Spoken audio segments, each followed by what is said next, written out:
welcome to our first artist interview at Art from a Sausage. Our guest today is Dave Zackin.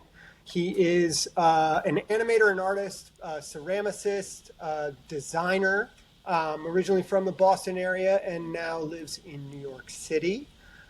He has held positions in city government. He has held positions outside of city government. He holds positions almost everywhere, but his back has acted up in recent years, so don't ask him to hold a position too long.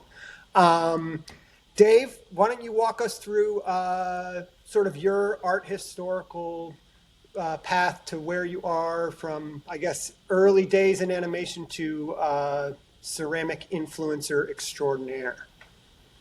Yeah, okay. I think I could do that. I'll try and do it, make it short too. All right, you ready? So I went to RISD with Ben. I studied animation there, and it was tricky. I was never. I could do like a lot of interesting stuff with animation. And I liked that I could make like drawings come alive was the fun part. But I was never that good as an animator. Like I can't draw the same thing over and over again, which is a super important skill as an animator. So I did animation in college, and I made a cartoon that did really well at film festivals. But I knew I wasn't going to make another. But the trick was like back in 2002 when I was doing all the film festivals. You sort of get 2 years to do film festivals, and at the time Kodak was trying to get everybody to keep on shooting on film instead of switching to digital. So I'd enter all these film festivals where I knew I was one of the only animated films entering, and I would always win, first, second, or third prize, and I would get between $500 and $2,000 worth of free Kodak film, movie film, and then I would sell that to other people. So I kind of lived off that for 2 years, and when that started to run out, I got a job as a teaching artist, and I lived in, after I moved out of Providence, lived in Chicago for like 9 months, and worked a couple little animation jobs, but nothing for real. Like I worked on a CD-ROM for VeggieTales, which is like Christian children's Bible animation. So this was something where they went to a carnival and learned about sharing, but I didn't do too much for that. I just made like a cucumber bounce up and down and say jaunty. But so after that I moved to New York, and I got a job as a teaching artist at this nonprofit that did they started out taking people out of hospitals and like bringing them to the opera. But when I was teaching there, I taught an 8-hour class for adults with schizophrenia and some people with severe bipolar disorder, and it was just we got a national endowment grant and we got some computers, so I taught people Photoshop and Flash animation and a couple of other things. And then I also did drawing and painting with everybody, and we would have about 40 people come in and do painting for 8 hours, and we had free bagels. And it was all people who had serious mental illness, but they were all doing pretty well if they showed up for the Saturday studio. And that was like a real cool introduction to New York, because there were a lot of people who, like one woman, Laura, was like, she was like, oh, before I got on a good medication, I was what you would call a bag lady, and I used to put lipstick on my cheeks. And then she became like a board of directors member of the organization and really like got her life together. So it was inspirational and a good gig, and like it paid the rent in New York. I had an apartment with no windows in my bedroom, but the rent was only $300. So that was like a good way to live in New York. So then from there I started working at Bellevue Hospital, which if you're not from New York, it's a famous old hospital like in Miracle on 34th Street. That's where they send Santa Claus. So I worked there for like 5 years, and that was a bad job, but I was doing graphic design and there were some cool aspects to it. Like I would make I got to be friends with the interpretation and translation department. So somebody would run up to me and be like, all the patients who speak Bengali, they don't know what to do in the pharmacy. We need signs in Bengali. And so like I'd work with the Bengali translators and like get some signs going. So it was sort of, I didn't know how to do graphic design, but I kind of learned it on the fly there. And I made some videos for them, did a bunch of other stuff. But like everybody I worked with was a little bit terrible, but I don't know, it was all right. And there would be newborn babies in the hallway, so that was cool. Then I worked for the Department of Sanitation for a little while. And now, what's that? Oh, I don't know if this is too much. I'll go through it quickly. But sanitation was also a really bad job, but I got to do some cool things. Like I got to design those stickers that say what you can recycle, and I got to design all the outdoor recycling trash bins that the city puts out. So there are like 100,000 of them, and they used my like rough draft design before I left the job. I made like a little thing to send to the vendor of the trash cans, being like, we want a trash can kind of shaped like this with like this stuff written on it. And then I left the job, and then 3 months after I left, I was like, oh wow, you used my rough draft. Like, and I have friends who are like real graphic designers, and they were like, oh, interesting how you like didn't mess with the kerning at all when you made it warp around the shape of the trash can. And I was like, I know. But your anyway, work was so that everywhere. was like big ups. Yeah, right. It's still up there, so they haven't replaced him yet, which is nice because it's been like There a you decade go. since I was there. Yeah, and like I put my wife's name on like the tiny envelope when it says you can recycle envelopes. It has like Abby on there in little letters. So I think they've replaced now. They don't use any of my drawings on the. I did like 50 drawings for these stickers, but the only one they still have is the carton of soup. I think like the city did a rebrand and they got new drawings from some ad agency, but they really wanted those like soup cartons are recyclable in New York City, so they wanted to get that on there. So they used my old drawing. So like that's nice that that's still on there. So yeah, so I worked there for a while, and then I went back to working at the central office of the city's hospital system, doing graphic design for that. And then I got laid off of there when my son was 5 months old, and that was tricky. But at the time, I'd already started doing ceramics classes just for fun. Like Abby, my wife, went to med school, and then in Philly, and while I was in New York working, and so we were doing long distance. And when we finally got back together, we were like, oh, moving back together, and we're living in a 300 square foot studio. We built a loft bed because we're both short, and then we Like, how short are you? What's that? How I'm my feet reach the ground. I'm like 5'6" everyone's feet reaches and a half. Okay, Yeah, I don't even know. Mary has feet.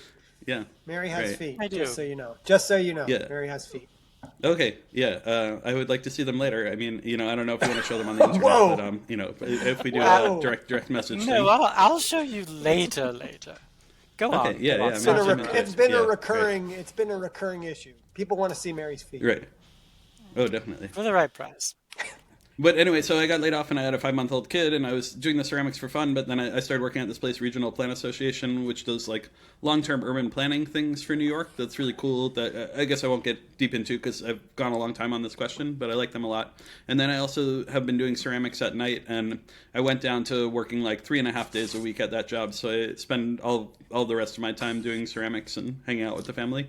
And the ceramics, like, I don't know, we'll talk about them more, but they got really popular on the internet. So on Instagram, I got like I think it's almost 100,000 followers, but not quite. It's like I keep getting close to that, but not all the way there.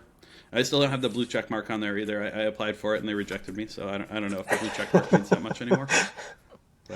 But if anybody listening has it, I'll fight you. I think you're better without it. Yeah. Oh, thank you. Yeah. I didn't know half that stuff, Dave, and like I've known you for like however long, 10. Yeah. More than Right. 10 Oh, and I didn't years. mention that Stephanie's husband was one of the people who introduced me to my wife, so that was cool. Yeah. Yeah. Super So we're in a cool. band together. Oh right, yeah. She used to go out with him. It's true. What? Yeah. Okay. Me and John, okay. I know. Wow. Oh This yeah. podcast is very close cool. knit. Yeah. Right. Let's see Mary's feet. I mean, I would go out with John if I wasn't, going out with Abby. John's married. Anyway, yeah. All right, I know his wouldn't, wife. and I'm not into him. I like him, but I don't like him like him. I'm not, It not feels that. like But anyway. it feels like you're here with us, Dave, because we have that boombox with your chest hair on it. So there is kind Oh, of yeah, like right. you know, you're yeah. I actually have it right here. You guys want to see it? Oh, really? Okay. Yeah. Yeah. that's It's my funny favorite. how I always This is say like, the most reasonable this. things, and then Steph comes in with a. Look at that. Yeah. It's got real chest hair on it. Can you see that? I That don't is think a- we can show Oh, yeah, that. for John's That's birthday. gonna change Right. the rating. Yeah, when that they got is- married, I wore a Minnie Mouse head and Oh, yeah. no other clothes, and I put a photo in. Was that like in a On your pinata for wedding you guys, day? maybe? That was It your. was the Minnie Mouse suit? head. Or You that's the gave us- wedding gift. Yeah. You gave us the Minnie Mouse head. The Minnie It was Mouse filled head with- was missing a fake- nose, though. Yeah. Yeah. It's very strange looking, and it still lives in our garage. Wow, Oh, good. art We get a is lot of- we life. get a lot of Is life questions. is art. Yeah. Yeah, I amen. think. Yeah, we got a Dave, lot of your- questions. Your Dave, your love language must be gifts, because you have always been very generous with like your strange gifts that you Tchotchkes. like treasure. Yeah, that kind you of catch and find. release. Like Yeah. every Tuesday is trash night in my neighborhood, so I walk around and see if I can find anything good. I'm gonna give this will come out after Lila's birthday, but I found one of those giant I don't know if you know the Lasonic boom boxes or like the huge 1980s ones with all of the knobs and things. I don't know. I can grab it from the hallway. Found one in the trash. So grab I'm it. gonna write LY before Lasonic so I can give it to my friend Lila. Okay, I'll grab it. Oh, still painting boomboxes. After all these years, Hey, we can say whatever we want now that he's gone. Oh, he's back. I just got 2 tape decks. Oh, But, wow. Yeah. Let's see if I can get real close. So see the Laysonic logo? I made it into Oh, yeah. Lila Sonic for Lila's Aw. birthday. I'll probably paint some more on it, but like this one, like since it's got these crossbars, I don't think I should paint nipples on it. Like I might just do like some kind of painting up here on it. You found that But in the you know, garden? pretty good for the trash. Yeah. Wow, that's worth Yeah. like $2,000. No, I looked it up. It's worth like $170 plus shipping. Oh, that's probably still, what they're you know. just telling you to keep you under control. Oh, they might. Yeah, that's true. All right, nitty gritty questions. Ben, go ahead. We were just going to ask you to describe the work, maybe walk us through what the work looks like right now. Oh yeah, sure. So yeah, the ceramic stuff I do. So it's sort of started out before I was doing ceramics. I was doing a lot of birthday presents for friends, and then when I started doing ceramics, like I gave all the friends ceramics for birthday presents, and then I finally like everybody had 3 or 4 things, so I started like selling them, you know, around Christmas at markets and stuff like that. And now I've kind of switched over to the internet because it's easier, and like I'll do a lot of like writing a joke on a thing, and there might be like one person in the world who thinks that joke is really funny, so the internet is better because then they can get it that way. But basically what I do, I go to a big community studio called Gasworks NYC that a friend of mine runs, and there are probably like 75 people who are members there, so it's like a gym. They get 24-hour access, and then there are another maybe 100 people who are taking classes there. And so at the studio there's a lot of abandoned pottery that somebody will like make a pot and then forget about it. And so if it hasn't been cooked yet, then it's still called greenware, and I can usually wrap it in wet rags, and then I can sculpt on top of it. And so I'll add faces to those ones. So that'll be like, I don't know if you can see in the background, there's one with the face that I put here strategically. But yeah, that's like one with the face. And then I do a lot with if they've already been cooked once. So if it's just like a salad bowl that's been cooked once but not glazed, then I'll paint on it with underglaze, which is basically like clay and pigment, but it feels a lot like normal temper paint. So you paint that stuff on, then you can dip it in clear glaze and cook it again, and it becomes like a fully vitrified waterproof ceramic object. So I'll write like a lot of funny little things that I think of on those. And so that way I'm able to crank out a lot of art because I'm starting with forms that are already in place. So I don't have to like learn how to use the wheel to throw something this big. I can just take something that's already this big and add a nose to it, and halfway there. Oh, you mean Mary? They don't need noses. Not that a nose is required. Oh, Now I've noticed Mary has a nose.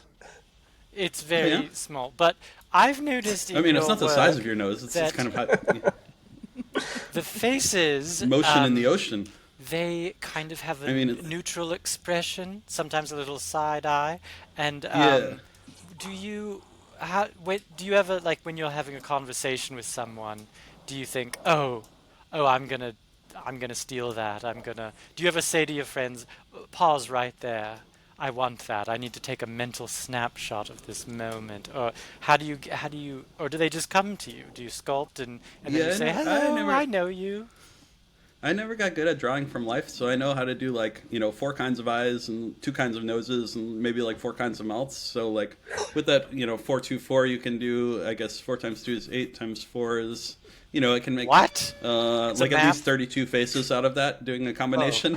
Yeah. So kind of like instead of drawing from life, I just kind of like have a couple tricks and keep faking. I don't I know if it's love picking that. up on the I audio. love Somebody's that. ringing my doorbell.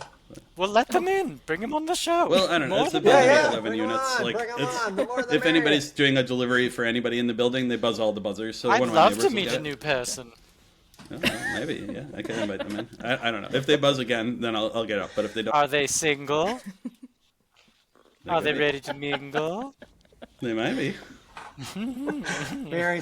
Maybe Tone it Steph's down. husband could introduce me to someone. All right. Back to the interview. Next Steph's person. husband knows a lot of people. One other thing on the faces, like usually I find I always make the eyeballs looking to the left. It's just become a habit because I feel like it's sort of uncanny valley if you have like non-human eyeballs looking straight at you. It's very, very creepy and sort of Yes. disconcerting. Right? No, just Wasn't there a thing about Lincoln's Lincoln's hair part or something being only to the left? I think Lincoln. I think Abram? Abraham Lincoln. And I'm not sure what he's been drinking. Is it water? Is it wine? Oh my god, it's turpentine. What? Yeah, but I I've didn't- lost the plot. You didn't know That's that, right? David. Lincoln, Lincoln, what have you been drinking? Is it water? Is it wine? Oh my god, it's turpentine? No? Ben's been telling me all sorts of violent rhymes lately. Dave, how's your health? I know. Pretty good. Big- I mean, yeah. I big- did a yeah. long, is it a long aside already? But yeah, I had this Guillain-Barré disorder, which is my nervous system was attacking the sort of insulation around my nerves, or my immune system was God. attacking the insulation around my nerves. But it meant I got a COVID vaccine, and then I caught COVID 2 weeks later, and then after that when I had COVID, it was a mild case, but then I found like, oh, vertigo. I guess that's one of the symptoms of COVID. I'm really like, I cooked myself a microwave curry, and then like walking back from the kitchen, which is not that far away. It's not such a big apartment, to the bedroom. I had to like hold the wall the whole way, and I was like, oh, this vertigo is really serious. And then the next morning I got up to pee, and at like 4 a.m, and I found I had to crawl to the bathroom, and then holding onto the toilet seat, I was just like this, like I really felt like I was gonna fall, and like had no control of my body. So I slumped down in the hallway and shouted to my wife, who was sleeping in my son's room because I had COVID, so she wanted to quarantine away from me. And I was like, Abby, I can't get up. We got to call the emergency department. And she was like, maybe try calling the telehealth line. And I was like, I can't dial a phone. So she dropped off our kid at school, and then she took me to the hospital. But the problem was, I'll do a long story. This is like an hour long, right? This podcast. So, It's however long we you're need fine. it. So we, Yeah. okay. Yeah, so we knew if we called the regular ambulance, they would take us to the closest place in Brooklyn, which is like an NYU clinic, which is good, but I feel like if you're having a rare neurological disorder, you want to go like to a Manhattan hospital. So, Yeah. and my wife's a psychiatrist, and she sort of knew Weill Cornell had a good neurology department. So we needed to take a cab, but the problem was I couldn't really move that well, and so I laid down in the hallway, and she kind of like stood behind me, and I kicked her shins to propel forward, and I couldn't feel what I was doing, but I sort of was able to like a little bit army crawl, and sort of she's a little bit wheelbarrowed me, and we got out the door of the apartment, and then she was able to get me to sit up on the stairway and like bump me down one flight of stairs to the foyer of the building. But then in the foyer, I just sprawled out on the ground, and an Amazon delivery guy like came into the building, and he walked over me, and then he delivered his package and walked back over me on the way out. And then Abby got me into the vestibule just by kind of like sort of like leaning me on her shoulder and taking a few steps, and then she pressed me as hard as she could against the wall so I could get up the 3 steps like in the vestibule. So I was sort of like sandwiched between her and the wall, and was able to walk up to that. And then I sprawled out on the sidewalk outside, and the cab driver came and was like, oh, can you get up so I can get you into the cab? And I was like, no. And it was January, and I was laying on the sidewalk, but it was a kind of warm January, but there was still like a bunch of people walking their dogs by us through all this, and I was like, it's okay, I'm not drunk, it's a neurological thing, Oh my But God. finally, like we were gonna give up, and I was like, we gotta just call an ambulance, like this is not working, and I'm not feeling so good, because I really was. And I was wearing my N95 because I had COVID, and I didn't want to spread COVID, or KN95. God. So but in the end, the cab driver just like pretty much like carried me like a duffel bag and tossed me into his cab, and I ended up laying down on the where you would put your feet in the back seat, and I got to the hospital that way. And then like Abby got me sort of upright when we got to the hospital, and then I just like fell out through the open door onto the driveway of the hospital. And luckily, like this Guillain-Barré disorder I have, like I had the classic stocking and glove presentation, which meant like numbness in the hands and feet, and they were able to identify it quickly in the hospital. But in the hospital, it still took like 4 or 5 days where it's like they drew with permanent marker lines where the numbness was, and the numbness kept on going up, and it got like up to here, and had it gotten to my neck, it would have been major problems breathing, and they would have to intubate me. And so there are all sorts of stories from the hospital, but basically I was there for 25 days. The first 10 days they were doing this Plex treatment where they take all the blood out of my body, a little bit at a time, run it through a machine that separates all the plasma, gets rid of the plasma, and replaces it with like machine-made plasma. Ben visited me at the time, and he bought me a bunch of gummy worms, which was really nice. Aw. Yeah, that's great. We got to hang out. But I can't imagine gummy worms would have been a good. no, they were the jam. There was this called tough guy, health food. a nurse, who like really like he looked like he was going to be an angry dude, but he was my buddy, and he'd be like, "I know what you need," and he would like dangle a gummy worm over me, and I'd eat it out of his hand. So that was really nice. But I also had double vision the whole time, because my nerves weren't really working, so I couldn't move my eyes in sync. So I could see out of each eye, but they weren't lining up. So that was a real problem. I had to wear a pair of glasses that blocked one. It looked like the most uncomfortable experience I've ever been a part of. It looked, I mean, your nerves are. Well, one of the minor bad things is I had a catheter, so I didn't pee all over myself. But first they gave me like buckets to pee in, but I couldn't hold my, I couldn't control my hands really.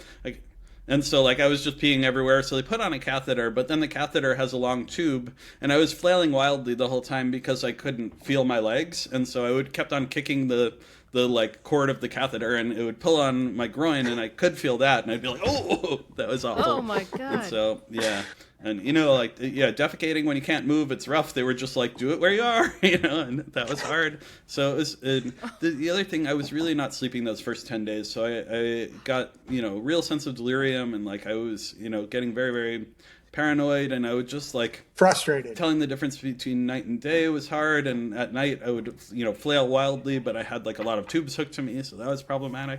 Yeah, it was those first 10 days were the worst, and then the next 20 days or next 15 days after that was more rehab and relearning how to walk, and that was kind of fun. And the food at the hospital was good. How long were you having trouble with your eyes? That's such a fear. Yes, yeah, and actually at the beginning of the hospital stay, they were like, oh, everybody, if you don't die, everybody gets better from this Guillain-Barré. And I was like, oh, that's great, because I like to ride a bicycle and I like to do ceramics. And they were like, well, I don't know if you'll be riding a bicycle or doing ceramics ever again. And I was like, oh, really? Oh, no. But it turned out I had a full recovery, which is somewhat common with Guillain-Barré. But it's mine was a worse case than a lot of people have. But you were able to get back into ceramics pretty quickly, or pretty quickly. I did it with double vision, and I on a pot, I carved a little butt into the pot, and I had a voice bubble coming out of it saying, "I have grown." I have this tape. Oh my God. Yeah. Oh yeah. The audio tapes are fun. These are so great. I used to make those. What's on it? I used to make them a long time ago, and I'd write a different thing on each one, but it ended up being hard that I would just spend all night holding a tape in front of me and being like, what can I write on here? This one says Sex Barn Soundtracks, Brown Chicken, Brown yeah, Brown Chicken, Brown Cow. Great. It has I started audio on it. It's not a real tape. It's made out of clay. Yeah, phony baloney. What? Yep. It looks so what are you gonna do? lifelike. Yeah, bootleg. But the tapes. I made another round of tapes recently, but for this one I hired at the studio there are a bunch of people younger than me, and so I hired friends to help me make the tapes, and that made it go a lot faster. Oh, that's nice. The new tapes just have 10 different messages total, whereas when I made the tapes before, every tape had a different message. But then it was just hard because there's not that much space on a tape, so I wanted to be able to write more, and that's why writing on a whole bowl is more fun. And especially since I'm getting the studio at the end of the semester, the students they'll have maybe 50 or 60 bowls that are left behind, and I can take those home and paint on them. So that's a fun thing to paint on. Do you ever have to lighten up the bowl, shave off any of it? Are they ever really heavy clonkers? Well, that's the problem. If they haven't been cooked at all, then I go crazy carving them, and I'll add a face and I'll trim it and I'll do a lot of changes to it. But if it's been cooked once, there's not much I can do. I have some some drill bits that people use for tiles, and if I'm making a vase into a lamp, say, I'll drill a hole for the cord to go through, but I won't. Or if I'm making something into a planter, I can drill a hole. But beyond that, you can't do much once it's bisqued. Yeah, the lamps are great. How are you? Oh, thanks. Yeah, where are you are getting a couple the of rejected lampshades, but yeah, where are you getting the lampshades? Are you finding them? Yeah, mostly I find them a lot in the trash. I walk around trash night and I grab lampshades whenever I can, and then I sometimes just buy cheapo ones off the internet. And then the technique I've hit upon recently is I'll paint something with acrylic, and then I'll do fabric dye around the outside. And then this one I didn't do another color, but I'll often do bright yellow behind the text and blue everywhere else or something. I'm going to do one. I have a sculpture of a guy eating a slice of pizza, so I think I might paint a pizza on it and dye it with fabric dye and make the cheese one color and the crust another color and do that up soon. But and I sort of like wiring. Do you remember meeting Ben at college? Do you remember the moment you guys locked eyes? Not really. I mean, he had really big wild hair, and so like people knew him. He had everybody true. called him That'll do it. Mean Ben or Evil Ben or Mean Mean Ben. Ben? Both. Oh yeah, it's real mean. Yeah. It was an evolution. That's before you softened up. I suppose. Yeah, I think Yeah, he's it's before I mellowed, softened, mellowed out. Right. Well, It was my New England disposition. oh. Yeah. Mary, how do you know Steph and Ben? Like I just know them through friends, and I think they were big fans of my work, so they asked me to be. what kind of work do you do? Well, I mostly work as a telephone switchboard operator, but I host a local morning show as well, so I am qualified for this sort of thing. Yeah. Yeah, Are you the- Dave, don't impugn Mary's qualifications. No. I was just asking. I had never met Mary before. Right now. I mean, True, but we have some mutual friends, like Ben. well, I'm And looking at Steph. two of them. Right. Yeah. But I wanted to ask you, Dave. So I've seen photographs of your work. I've seen films of your work, and for three-dimensional views, and I'm just wondering. You say all these witticisms and things, but are there any subjects that you find off limits, that are perhaps too taboo? Is there anything that you were like, oh, this will be good, but then you were like, oh, but I dare not speak it aloud. I dare not put it in text. We want the dirt. We want to know. Yeah, I mean, I guess I we would wanna do know the anything, but I try Anything? to... Well, yeah, relatively. I mean, I could do anything, I suppose. Love that. I try not to, Love like, sculpt penises, because I feel like it's a little too obvious, you know? It's been But, done. Yeah, right. But, once in a while I'll see a friend sculpting a penis, and I'll be like, oh, that looks like a penis. Pretty impressive, so...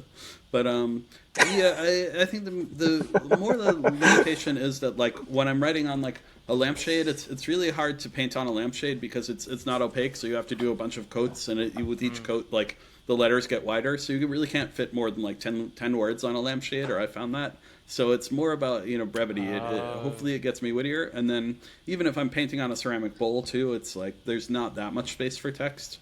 And then one thing that I feel bad about that, like, most people see my stuff on Instagram, which is, like, I'm sure Instagram will go under at some point, or everybody will think it's totally uncool, and it'll drop off, and then I'll have to, like, get a new biz going. But for Instagram, like, sometimes I like to make a pot where, like, I'm writing winding text that you have to spin it around in weird and fun ways to read it all. But if I try and shoot a video of that, it's just hard to read. So, like, I don't do as many of those weird windy ones as I would like, just because I can only show them to people in person. I can't Right. show them on the internet that easily. So that's, like, one thing I always feel guilty about, that I'm like, oh, I don't want to let Instagram, dictate what kind of art I make. But it is like, I think if that's where I'm showing it, then I want to be able to show it kind of easily on there. Dave, what's going on for Halloween? Are you guys wait. doing a haunted house again? You used to have these epic. No, we used to always do a haunted house. Halloween That was fun. I parties, would yeah. make like, I would get dry ice from. There's a place in Crown Heights that does, like, I think they like ship meats around, so they always have dry ice. But, like, they'll sell it out on the sidewalk near Halloween, so we'd get that going. And then we'd get, my wife would make, like, a punch that had, like, a lot of quinine, which is just, what's that stuff called? That has that poison? quinine. No, it's not Tonic. seltzer. It's the Cyanide? other one. No, quinine. It's the, not seltzer, it starts with a T. Tonic. Tonic has quinine. But anyway, that'll fluoresce under a black light. And then she'd also put, like, bottles and bottles of vitamin B in there. Hang in the on, let drink. me write this And down. Yeah, vitamin B will be like an orange highlighter under a black light. It really, really glows. Oh, But the wow. problem is we would always have to warn people, and we always forgot to warn people that, like, the next day your urine will look like an orange highlighter. So that would be like a little trick and a treat the day after our Halloween party.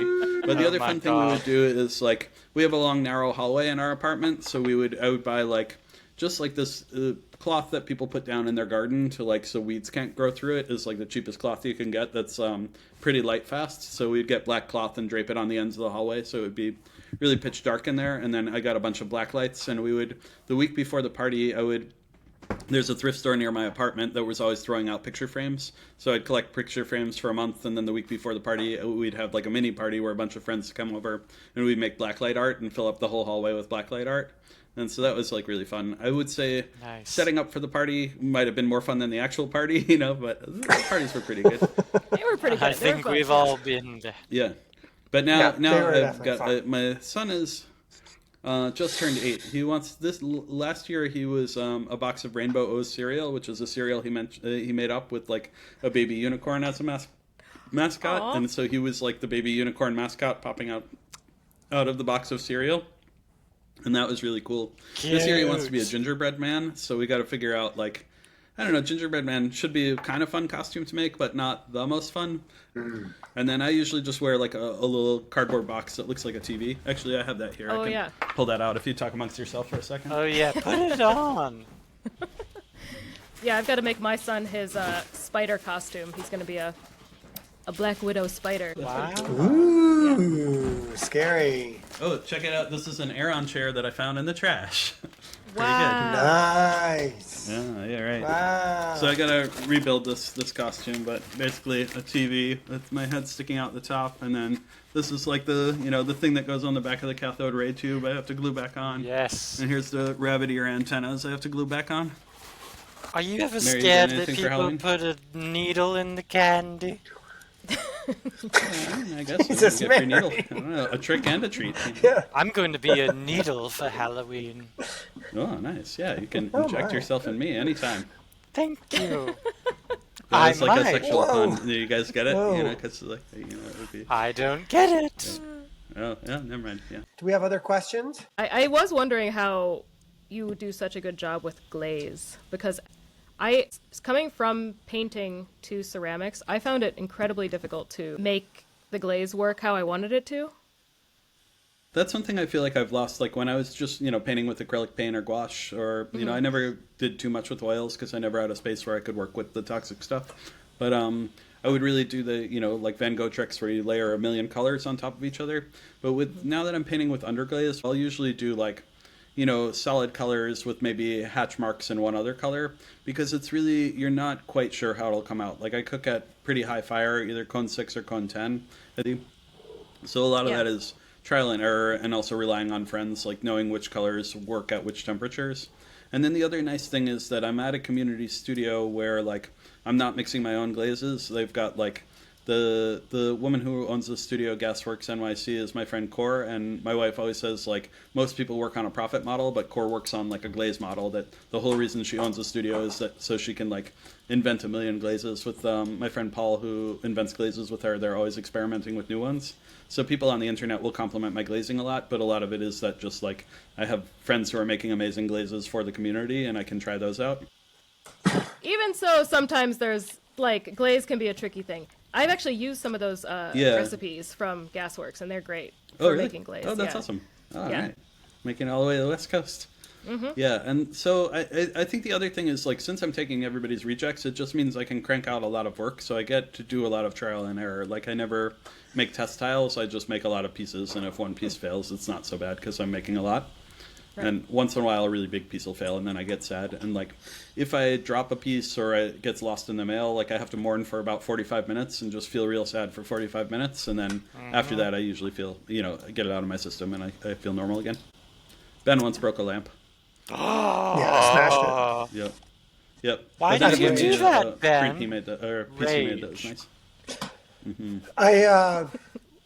It was a learning experience for me as a person that was hanging art. I put the wrong anchors in the wall and then screwed into the anchors, and then when I put the weight of Dave's work onto the shelf, the anchors just pulled right out and smashed the piece onto the ground. So Well, we all you are live better and you for it. learn. Yeah, it was before Kintsugi was hip, and so or I asked Ben about like, hey, maybe you can find somebody to Kintsugi it, and he was like, nah, it's a million pieces, let's not do that. It was a but it then was a Ben billion gave me a big pieces. painting. It's a trade, so it worked out. We just did an episode called Unmasked and Unearthed, referring to art that was revealed to be forgeries and art discovered after the artist had died. What Ooh, nice. forgeries have you made in your art career? Let's see. I once had like a vase that just looked like a Ninja Turtle. It was shaped like that, so I painted Michelangelo on there. But then I think I wrote a message on the back or something. And sometimes I try not to do like Cowabunga, dude. yeah.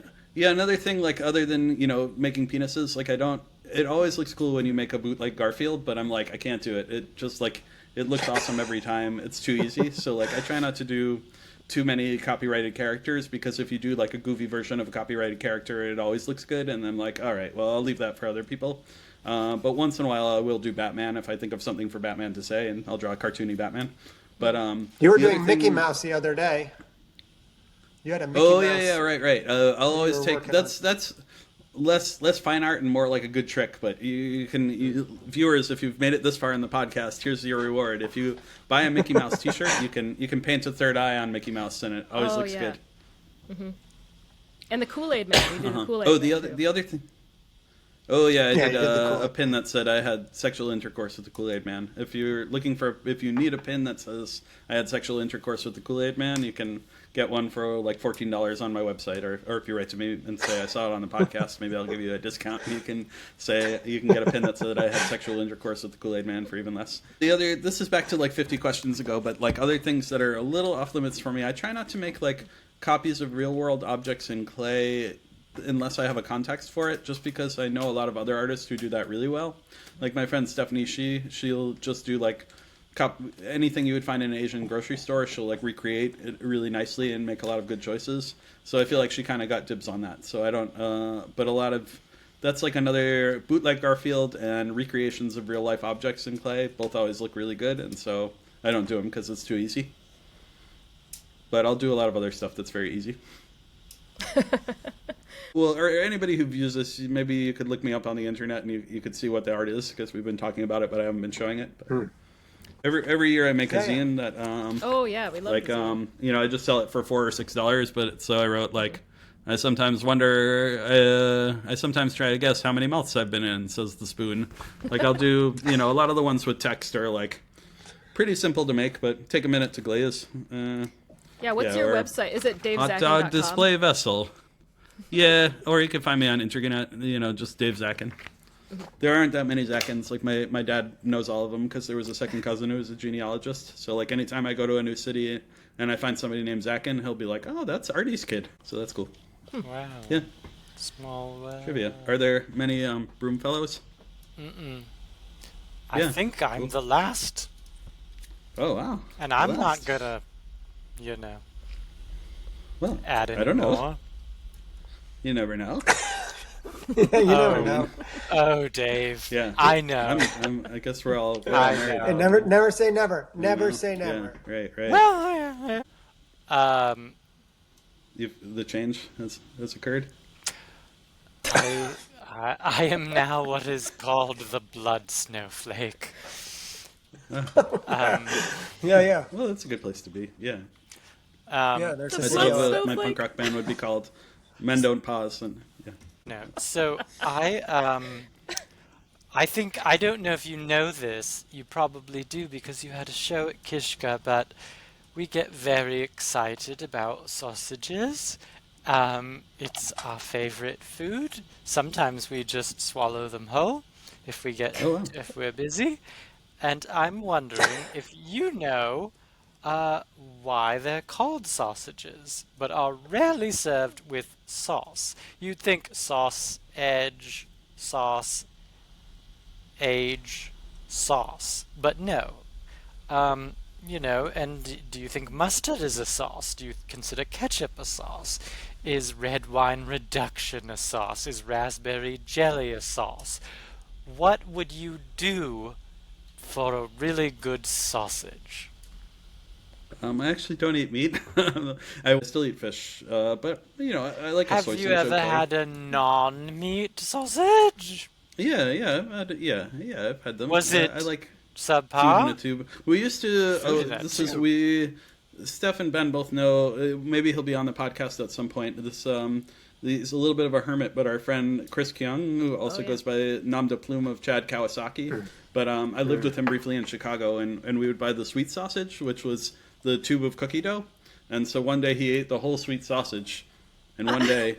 And then I got home and he was just lying on the floor in agony, being like, "Oh, It's too for like an much. hour and a half. It's too much. And so finally I was like, Chris, I'm going out. And he was like, go. And so I just hung out at my friend's house because I was like, can't hang out with Chris. He ate the whole sweet sausage and he's suffering. But I don't know the origin of the term sausage. Can you tell me the origin of the word sausage? No, but I have a superpower that I'd like to share with you. I Wait, could, so that whole line of questioning, there was no... It's for the viewers at home to research, I guess. I had no agenda. It's open-ended. Oh, yeah. I'm right. just here to... I think it was for you to answer, Dave. I'm a provocateur. Oh, got it. Yeah, maybe it's the age of the sauce. All right, well, I'll try and, nobody... I have 2 screens, so... Do you want to see the superpower? Yeah. Okay. Yeah. I can move my Oh. my body so fast that I'm nearly invisible. Watch. Can you do that? No. No. Oh Can you believe that? my god. Sorry, I'm like crying. That is It's incredible. How do you feel after that? I feel like I need to visit my hairdresser, if I'm being honest. Oh, it turns out it's They're just off from camera. the French sauciche, which is from the medieval Latin salsicia, which is from the Latin salsius, meaning salted. Salted? Oh, life Yeah. is so salty these days. Do you ever wake up Yeah, and right, feel right. like you just had way too much salt the night before?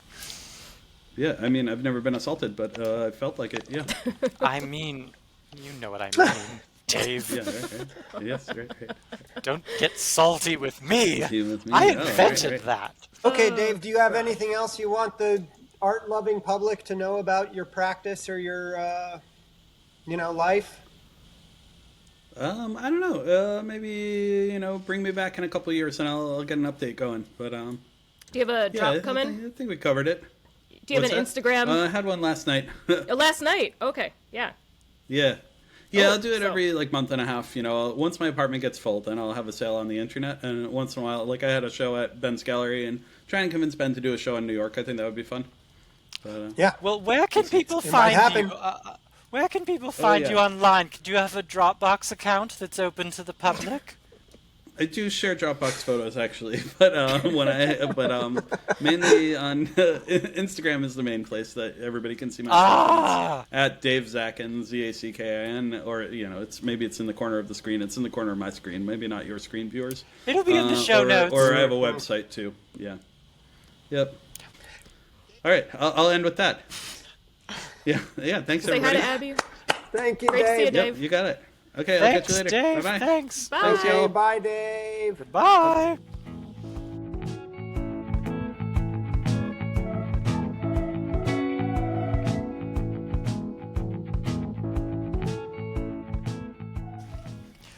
Support for Art from a Sausage today comes from Sullivan Honey Baked. Have you ever thought about ham? I mean, like, really thought about ham. What makes ham so sweet? Where does all the ham flavor come from? Why is ham pink and not ultramarine or aqua or Kelly green? Ben, you know I hate Kelly green. What we at Sullivan Honey Baked have thought about ham. We've thought a lot about ham. We've asked the tough ham questions and answered the tough ham answers. And we did it for you. We did it so you don't have to. Stop wondering about ham. Stop questioning ham. Just sit back and let Sullivan Honey Baked take the reins. Ham is sweet, ham is salty, and ham comes in various shapes and colors. We've done the research. Ham is a fascination. The intrigue of ham will last for eternity and a day, and eternity and a day. Pardon me, I did not do a read-through of this. But don't let that bother you. Don't worry about ham. Ham has been, and ham will always be. At Sullivan Honey Baked, we have a saying, ham is our business and none of yours, so stop with all these ham questions. Trust is a wonderful thing, and you should trust Sullivan Honey Baked, especially when it comes to ham. It really just makes sense. You'll never know all there is to know about ham, and anyway, we have a huge head start. So do the right thing and stop all these intrusive ham thoughts and just let Sullivan Honeybaked be your benevolent guide. Sullivan Honeybaked, we know about ham, so you don't have to. Steph, Ben, they are paying by the letter, right?